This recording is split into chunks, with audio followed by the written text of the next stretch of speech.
Okay, so I actually wanted to look at this quote again that I gave you in the last class. I gave you this quote because I thought you'd like it. I actually thought you'd like it, and you hated it. You were like, "Oh, God." You were so mad. I thought you'd like it. It's so funny. So I said, then I thought, well, maybe I should just distill it down into like what Ingold is saying in fewer words because you don't like the wordiness. Isn't he just saying, this is bullshit, man? Or now here's a question. Have you ever heard, do they still talk about these people? When I was growing up, they would say, oh, you have a BS degree. And that means obviously that. But if you get a PhD, you don't use that anymore. Yeah, it just means it's more. Or this is actually, I think, what he's saying. Is that phrase still used anymore? Have you heard somebody like Young? I guess not. Maybe it never was. Anyway, my thought though was like, what if Ingold just said something like that? What would happen? Well, the other thing that would happen, I agree with all of that, but at least here, if you're one of the authors he's criticizing, you might not find it very easily. Nobody's going to point you over and say, Ingold says you were bamboozling us with your verbose neologisms. So it's a little bit of a hidden, it's trying to critique somebody without maybe attracting too much attention. And yes, you're right. He's still trying to take people, he is trying to take people seriously and remain within academic thought, but go take it too far. Otherwise, you end up in some other world of high on your own supply. Anyway, I thought you'd like it. So the generations braided together like intertwining thread. I actually went to Google and I asked several times to give me an image of interweaving generations or threads intertwined generations, but every time I put generations in, I basically got nothing. I was actually surprised by this because Google always gives you something. Maybe I have to ask AI to make me an image of the intertwined generations, but I was surprised nobody had used this image. To me, it seemed like a good image that we might have had, but I couldn't find it on Google. Instead, well, this was easy to find, which is generations stacked upon each other. Yeah, you can actually keep going back. There's other names for generations. I didn't, yeah. At the time. No, this is what we start to call them later. We didn't know that there was going to be a baby boom. Nobody knew. We thought the world was going to end. Eventually, people realized that there had been a baby boom. I mean, you don't really know that it's going to go on. Nobody knew that the war was going to end or that that would precipitate a boom. You can only describe it after the fact. So you have the silent generation, the baby boomers, Generation X. That's me. Yep. The millennials. So, are you trying to tell me that you guys are in Generation Z? Yeah. You all know that? Yeah. So, oh, well, they keep renaming these things because they were calling you different things for a while, like iGen and like there's other names that they started to use, but now they've finally settled on Generation Z. And then this Generation Alpha. Are we going to stick with that one? That's the other thing. I feel like there's some more finely tuned divisions that are going on within these two. Like people are like, didn't they call that? Yeah, there was like the iPad generation or something. The people who were born in the year the iPad came out, no, they're addicted to it. Yes, we will talk about the addicts extensively in a second. So Ingold is actually obviously lobbying a huge critique at this. He says that this model consigns the generation to come to the waiting room, preparing for its time to arrive. So let's see, who's in the waiting room now? Generation Alpha would be in the waiting room. Has your time arrived yet? Is it the time of Generation Z? Or you're still in the waiting room? Yes, so they're in the waiting room. While conversely, the generation that went before exits into retirement. Which one is that? Yeah, that's what I thought. There I go. Generation X. Does anybody like the millennials, first of all? I feel like they get made fun of a lot. But within their own generation, are they in the ascent now? Are they now the people who are doing stuff? Wait, is their time already over? Are they going into retirement now? Yeah, that's maybe true. When I was first reading Ingold, when I was first reading this chapter, I thought it almost sounds like he's one of those old guys like critiquing the new generation. But then when I thought about this, I'm like, the people who gave us this, and it's probably been for a long time, but it's the baby boomers who started this whole thing of the generations. It's their fault. And my evidence for that is The Who and their song, My Generation. Which, have you listened to this yet? That was The Who from 1965. My edition. Things they do are awfully cold. Hope I die before I get old. A theme song for them.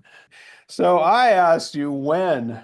When does this happen? I wanted some ages. Yeah, I wanted to.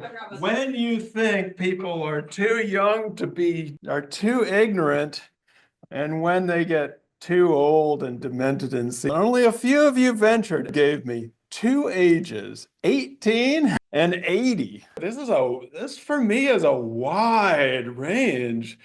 Yeah, that's like 60 years. It is interesting to me. I think that is when the Who were singing My Generation and Hope I Die Before I Get Old.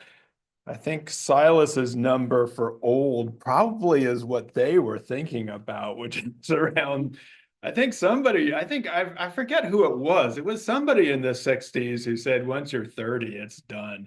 That's it. So oh yeah, I forgot. I could have asked the gendered aspect to this and when you can actually be in a career. And then actually one of my favorites was which was, I think, if I interpret it correctly, is that what you were saying? Something like that. Yeah.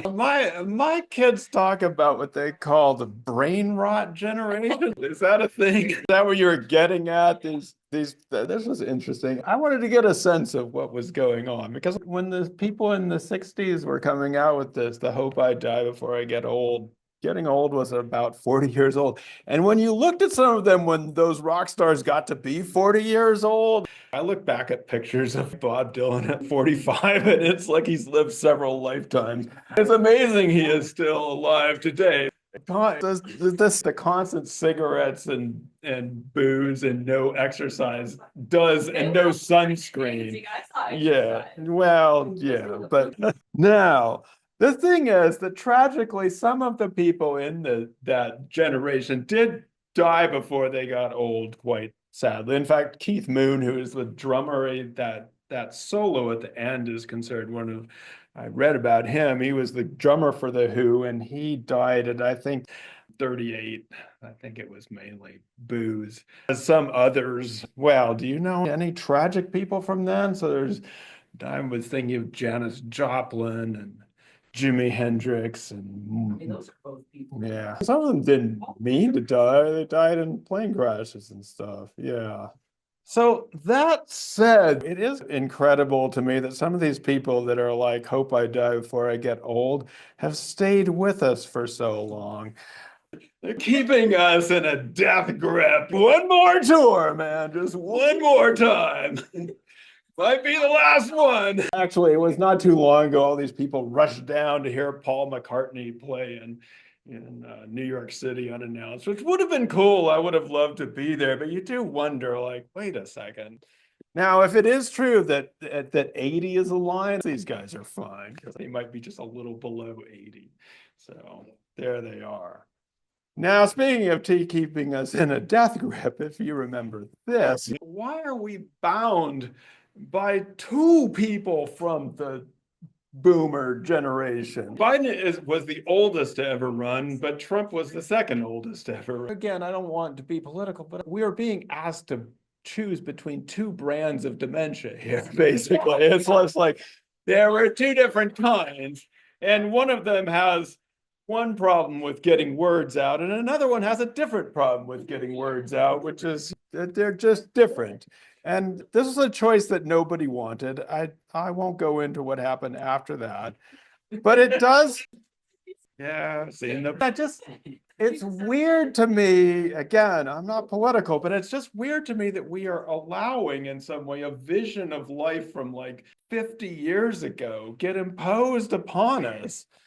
Apparently just because of one guy. It's just weird that one person can do this anyway. Now, you might say though, maybe the same of this guy. Oh no. Wait, I don't know.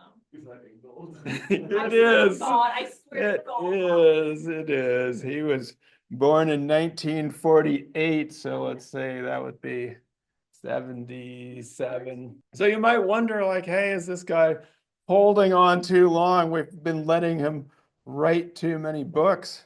Shouldn't be imposing. He should just retire and quit, man. Actually, I got this picture. He did an interview with a blog and website called The Examined Life. And it was actually about this chapter about how do we think differently about generation and what do we do with these kids now? I don't think he has much contact with those little babies anymore. I think he would be absolutely horrified by that, and he would be further evidence for exactly for what he said about how we have this stacked generational model. We don't intertwine the generations as much. In your rant, basically childhood is destroyed because that's it. That whole time of being ignorant is either compressed or just shifted off onto iPads so the iPads can handle it. You can't blame the kids. You can, but that's your job. Yeah, obviously, I'll talk about that in a second. I'll just say that one of the problems is, what do you do if you're a working person? Like, what those guys that were up on stage talking to each other in that so-called debate, neither one of them had a solution for children, childcare, parenting in general. And so, as someone who I'm a little bit distant from that, but man, if you can just give a kid something and get peace so you can write your lecture. It was like a little brain rot over there so that I can help the youth of tomorrow. He talks about this profound shift in the way we think about generations. And he says that there are some big reasons for it. One of them is that under capitalism, we work in different places than in the home. And so in many societies in the old days, we worked in the home. Now there's some downsides to that because basically your home becomes a place of child labor, but the people are working together to do something, whether that be farming or sewing or doing these things. So one thing is he points to is capitalism and the redeployment of education from family to state. In simpler terms, sending your children to school to be educated. And so rather than children growing up and learning in the family, the state, the public schools, hopefully, are doing that. And again, there's a lot of advantages to that. And I would add to that, which I was just doing, is that one of the reasons for the profound shift is that getting high quality childcare is so expensive. And so you're either going to go without it or you're going to find a device or something to keep the kids entertained. And it's very expensive. We don't pay our child care people hardly anything, but they're even then. And then this idea that the iPad is all you need. You want Legos? Have an iPad. You just get a Lego app. You want a hammer? Get a Bob the Builder app. I'm showing my own age. But the thing is we have so-called multifunctional devices, which then we give earlier and earlier to children, and that's all they need to have. And I was reminded of this. I didn't go looking for it, but there's an article that came out not too long ago. It talked about Silicon Valley parents and the people who work for Apple and Google and these places and the tech people. And apparently at the time, the article was about how they don't let their kids have any of that. No, that stuff is way too addictive. And so they actually send their kids to schools where those things are completely prohibited and will not give their kids a phone or anything until they're at least 13.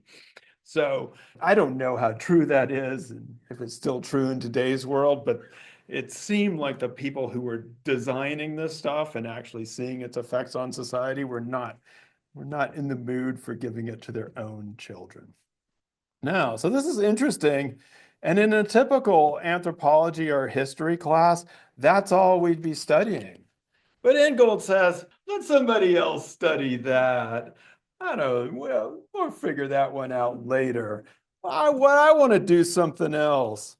I want to repair the breach between alternate generations, between youth and old age. Yeah. That's why I love Ingold, by the way. But here in my life, I would be giving you an article about the long, profound shift, and we'd go through the history of all this stuff. And Ingold's just, yeah, it probably happened. And what I want to do is something very practical in life. There you go, applied. Repair the breach between alternate generations. So that's why we turn to the basket. The basket. What's so great about baskets? There's a lot of great things about baskets. Baskets are wonderful because they convey the passage of time. They're a little community, and that's why we find them all over the world. Little baskets, and that's why Romulus and Remus are there. And then this was good. The in and out weave of the basket from which its surfaces are formed defies any inside-outside distinction. So as you're weaving along, you don't have an inside and outside. Baskets reveal and conceal at the same time. So baskets are great. Where are the baskets now? We're not making those baskets anymore. We've put them in museums. They're heirlooms where we don't weave them anymore. So we can't tell that they have that in and out distinction or they don't have an inside and outside. They're weaving them together. And so we've put these things and the museums are trying to collect them, Ingold says, but the skills to make a basket are disappearing. Hard to find people who even know how to make a basket anymore. So when you went there and were working on this, they themselves said that even there, oh boy, all right, there you go. I was hoping they were bringing it all back, but they're trying to, they are trying. Yeah, and that's good, but they themselves are saying this is hard. And so, yeah, it's just like, I mean, Ingold talks near the beginning that there was a time when not that we all wove baskets, but people were always spinning thread or knotting things together. And this has become the niche art for hobbyists.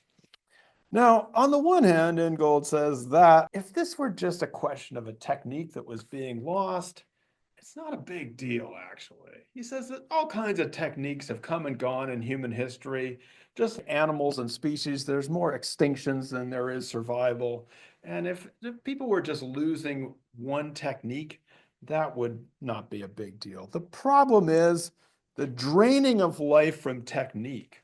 Or in some ways, because those baskets are a special form of doing things, that life has been drained out of our practices and out of our craft together. So what Ingold wants to do, of course, he says that we need to bridge these generations. He gave us this quote. Yeah, so Ingold is saying here that there's a certain unity of the old and young in their sense of time. Those people over 80 and under 18 or maybe under 12. Let's take it back a bit. It is perhaps because their minds are no longer cluttered with recollections. Actually, I'm now finding myself looking forward to this time What does this mean? That I can enter a time when my mind is no longer cluttered with recollections? What do we call people whose minds are no longer Yeah, exactly. I can forget all that shit. I am now looking forward to this time when my mind is no longer cluttered with recollections and predictions of the old and the very young. I'm going to be able to attend to the world. Maybe it's already happening. Maybe that's what's going on in my head. My recollections are disappearing. I can attend to the world in its immediacy. I can enjoy the enduring rhythms of time. That's unity of memory and future. And so in Ingold's words, this unites the wisdom of the old, which everybody says is just stupidity, with the curiosity of the young, which other people say is ignorance, and it's going to unite them together. And we both share this stage of longing. Longing. That sounds good too. I'm starting to get excited about this phase of life. Now I know you have a long ways to go before you get there. But for me, it's this sense of longing that is something that is not yet there. Eternity. Anyway, there I am. Sense of longing. The field of longing, where memory and imagination meet. So that seems cool, uniting these things. Now, I don't know, now I ended up going a little bit out of order. My recollections are gone. Yeah, the thing about mathematics, because Jonathan, you said the mathematics section confused you a little bit, and all those palaces and hovels, and all the metaphors of this. So let me put it to you this way. Let us say that you came in as an accepted student, and you came in and you're like, I want to study math. I want to study mathematics at your institution, fine professors. And the professor said, yeah, that's great. But what we do is we start everybody off by weaving baskets to give them the basic skills of mathematics. And then we're going to tackle these more advanced formulas. What would you do? Sure. Yeah, actually, maybe I have to turn up the lights a little bit to read this part. Yeah, I'm gonna make some baskets. So, Ingold says here, he says, at first glance, to compare mathematics to basketry is like placing a grand palace of classical proportions inhabited by the finest minds on a par with a ramshackle hovel whose naive or demented, boy, he likes that word this chapter, demented occupants lack the wit to improve their condition. So at first glance, mathematics is the great study of the amazing ideas, and the other people, basketry, are in a hovel. How could the mathematics of the basket be anything other than a degenerate imitation of the real thing, simplified for ease of comprehension by vulgar minds? Yeah, so yeah, if you took your kid to some college where they're like, we're going to start you off in the basket when you want to study the maths, you'd be like, no, I'm not doing that. You think that's cool? Yeah, but you're Leaving baskets. What are you talking about? right. Well, I know, but then he goes on to say that in fact it's you palace dwellers. The dwellers of the palace are the deluded ones. Wait a second. In reality, it is the inhabitants of the palace who are deluded into thinking that mathematics can float above the realities of bodily experience with vital materials. So what Ingold is saying is that in fact it is the basket weavers. They are, he says, who then are the real mathematicians? So those people working on the baskets. They're the ones who are actually dealing with reality in these operations, and that knowledge, that craft knowledge, is fundamental. For some reason, I don't know why, but it reminded me, do you guys still see the first Karate Kid? Yeah, you know what I'm about to show you? Uniting the old and the young and using the basic skills of craft to teach things. So I want to go through here several possible solutions that Ingold says are maybe okay, but dismissive, problematic. One of them is just the idea that we should just go back to studying baskets. And so for next semester, I've decided that offer Anthropology 275 baskets. The problem is, yeah, it would probably get canceled for lack of enrollment for one thing. And then, well, you had this quote, no amount of curation, repair, or documentation will of their own accord restore baskets to life. The much greater challenge is to rethink the passage of generations. You won't be taking my basket class. It would be good to have a class on that. But Ingold says we need to instead basket the curriculum, which would be the problem is that if we have these things as these separate crafts, they're then not going to be looked at the right way. Instead, we need to basket the whole curriculum. I'm trying to think. Destabilize the entire edifice on which the complementarity rests. You can't just add basketry to the curriculum. What's the problem with this? How is this achieved on a wider scale? The practicality of it. I probably can't even offer a class on basketry that would get filled up. And then to try and think about it was like, oh, I'm going to put my whole curriculum, base my whole curriculum. The anthropology major is going to be basketed. That's hard. So it is hard. And Ingold does bring exactly that point up. He says there's a bunch of people who say, let's go back to the simple and slow, right? Let's not go to the Dollar General. There are a bunch of people who want to take us back to the simple and slow. We worry nowadays that time has lost its rhythm and it's too fast. If only we could slow down. Perhaps then we could live a simpler life, more measured in its pace with fewer demands. We could walk instead of taking the car, write by hand, grow our own food, and wait for it to ripen before harvesting. And we could go back to making baskets. Slow it down, be simple. And he says, there is much to be said for these alternatives. They are good for health and environmentally sustainable. But he adds a little caveat, at least for those with the leisure to afford them. Basically, yeah, that's great if you've got the time and the money to do it. You don't have to go down to the dollar store. You can start making your own basket, but it's a problem. And he says that there's another couple problems with this simple and slow idea. And one of them is that baskets aren't simple. It's not easy. It takes years to learn how to make a basket. Mickey's working on it, but it's going to take him a while. He might have to go back to Micronesia to do it. You never know. He also makes the point that if you went back in time, it actually was not a slow life. That some of those people that were making baskets were making them as fast as they could, and it wasn't slow at all. It was not, that wasn't actually what separated the time of the present from the time of the past. Instead, what do we need to do? Instead of just going slow and simple. Yes, that is a good way to put it. A more simple way to put it, you might say.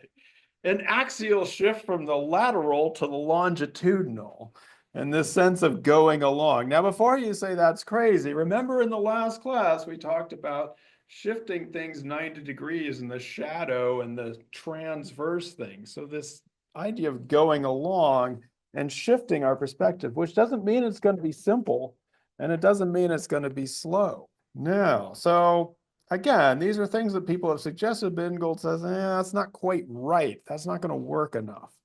Now, I would say half of you said that you got lost on this one when he talks about the numbers and the words. So what he's talking about here, let's see if I can do this. What I think he's talking about here is there are some people who are using too many abstract thoughts, too many words. We need to get away from all this numeracy and calculations and trying to measure things in life. We need to get back to the earth and stuff like that. So stop using all these words. What he says is that the problem is not the numbers and the words. The problem is that we in our society have glorified or elevated the use of words and numbers And we think that's the people who are in the palaces. And that's in the zone of abstract or higher thought. And so we think about higher mathematics. Words, the use of words is an indication of higher intelligence. And what Ingold is trying to do is get us to think that we would put numbers and words into the zone of hapticality. Now, whenever Ingold uses the word hapticality, I get really antsy because I forget what hapticality means. And he says, go back to chapter 15. And you're like, I don't want to go back to chapter 15. I already did chapter 15 Ingold. But the key to chapter 15, whenever Ingold uses the word hapticality, we have to think about it as a feel for feeling others feeling you, that zone of touch and feeling.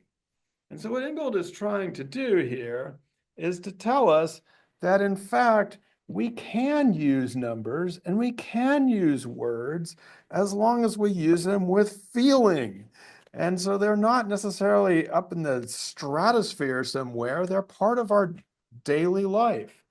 You didn't want to have your life be typing away on a computer all the time. And Ingold says, yes, let the real data handlers were the chord keepers of old, the people who were working on those strings, and they knew their numbers. And he says that words too bubble up. They are momentarily felt on the tongue or in the fingers. So he's trying to get us to think about not just craft, not just baskets, but about the way we use numbers and words. The maker and the wordsmith are both poets of a kind. Who is, yeah. I would say, who is he making a plea for here? Who is he trying to? Please don't say himself. Well, please don't say. I think this is in part about making a plea for scholarship and the academic endeavor, but in a way that is not so divorced from life. So yes, it is a plea for the way he's wants to think of himself. I don't know if it's anti-academic in the sense of, yeah, just quoting things just to make up new words, bamboozling us with neologisms. I don't know if he would believe that he's doing that. Well, I don't think he believes he does that. But I don't think that's his purpose, I would say. His purpose is to take this stuff, to take academics seriously, but to put it into a new register so that it actually makes sense. I think I get that's what he's trying to do, but the way that he writes feels so inaccessible that you become what you're denouncing. There are times that I would agree with that. So, at the very end of this, Ingold declares that there is no algorithm for a basket. That in fact, to make a basket, see there's some big words for it. That there is computational thinking, the algorithm, but the basket making is more like walking along, ambulatory thinking. It's on page 283.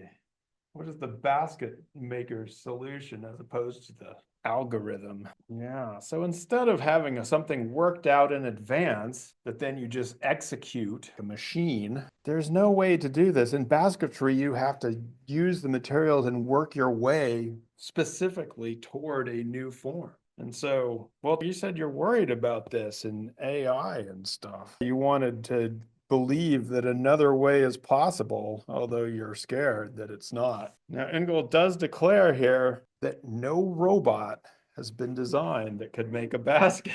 Well, okay, so obviously I would venture to say that those Dollar General baskets are probably partially at least made by robots, but it's because they already have an algorithm and a design and they're just churning them out.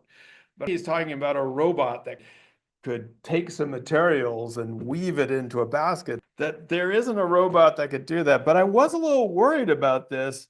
So because I just thought, man, I'm going to go plug this into YouTube and I'm going to see some robot making a basket and then it's going to be over.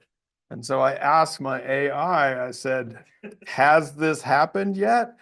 And according to my AI, it says We went through the thing and it says Ingold's statement appears to be accurate as of his writing and remains largely true today. The challenges of replicating the complex adaptive movements required for basket weaving continue to exceed current robotics capabilities, supporting his broader point about the distinction between algorithmic logic and the embodied intelligence involved in craft work. I have good AI. I need very sophisticated AI to help me parse Ingold. But yes, I was worried about this, but at least in terms of what's going on now, this is still a huge computational challenge for the robotics people. They're like, why can we make baskets yet? So yeah, no, it hasn't been done yet. Maybe it will. But according to Ingold, this is part of an emerging solution as against a predetermined solution. They defunded the basket making robot in favor of the shooting robot. Yeah. No, you could be right. That's probably true. All right. Well, I was going to show you many more things, but I don't know if I have either the time or your attention to be able to show you things.